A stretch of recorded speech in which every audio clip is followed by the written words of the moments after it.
happy spring equinox. I'm so excited for this season and just to grow food and medicine and all of the beautiful things. So this week, this is my 4th week of like planting stuff. I'm going to be doing some tomatoes, basil, holy basil, lemon balm, eggplant, parsley, golden pearls, and then cilantro.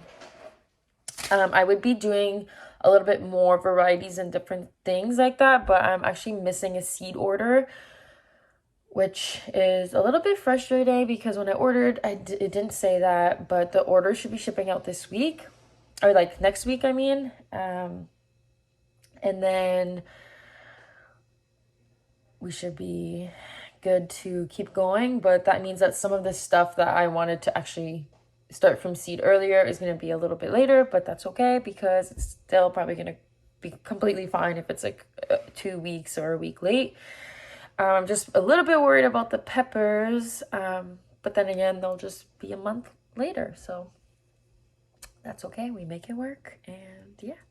So I still have some soil mix, like the soil mixed with the compost from last time, so I'm going to be using that. I'm just going to be adding water because it's dried out.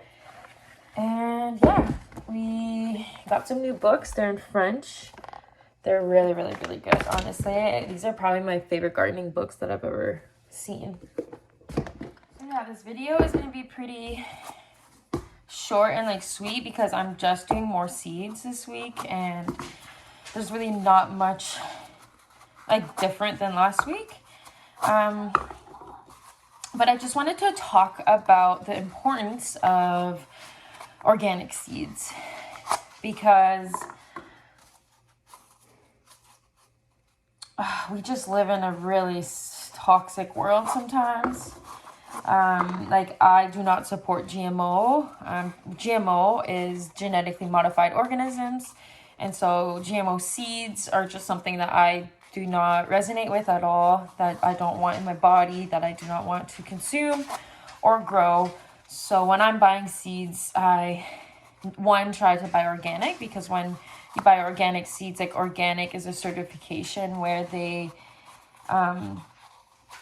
just go through a lot, like the farmers or the growers go through a lot of processes to actually get that certification in order to be certified organic. Like you can't just say organic. Like technically I'm not certified organic, but I say that I grow organically. But I wouldn't be allowed to sell my produce and say, this is certified organic. I can like one-on-one tell somebody that it's grown organically, but like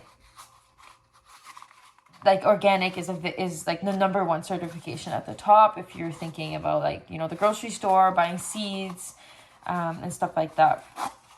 So it's either like know where you're like trust the person that you're getting the seeds from like fully, or second, get organic, and then the third option is definitely not GMO, but I would try and get like just from a supplier that you trust, because I don't trust GMO. That's just all I'm going to say. But yeah, if you guys have more questions about that stuff or want to learn more, let me know, and I can always do like another video explaining all this stuff.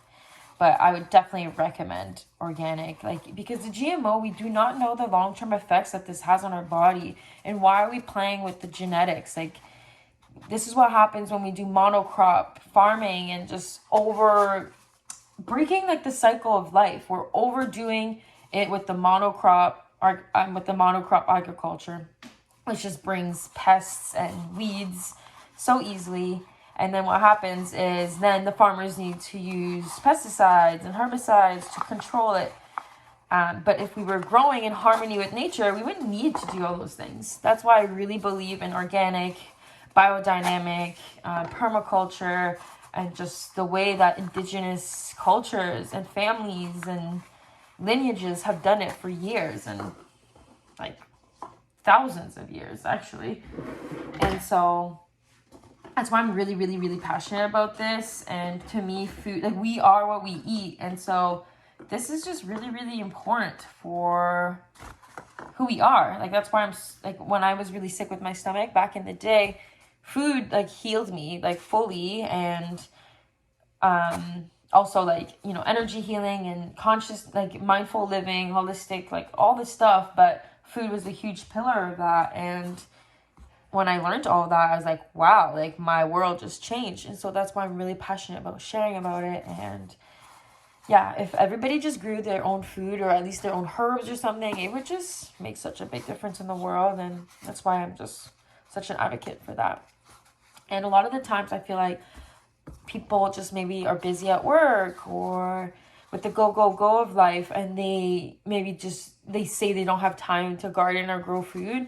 But I'm somebody that says, like, we could always say excuses for things. And I'm not saying, like, I understand we have to pay the bills and we have to feed our families and all these things, but sometimes if we want something, then we need to put energy and time or invest in certain things to make it happen.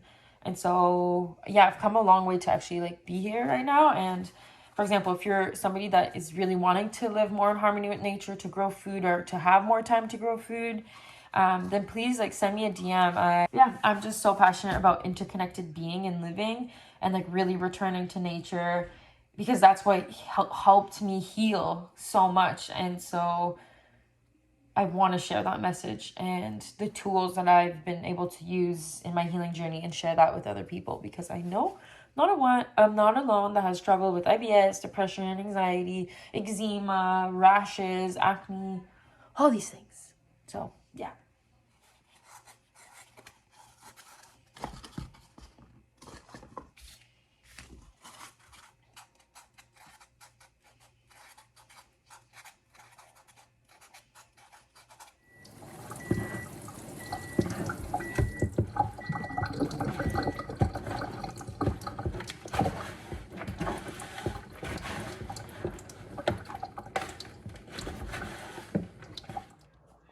So I put the seeds in. These ones are not done.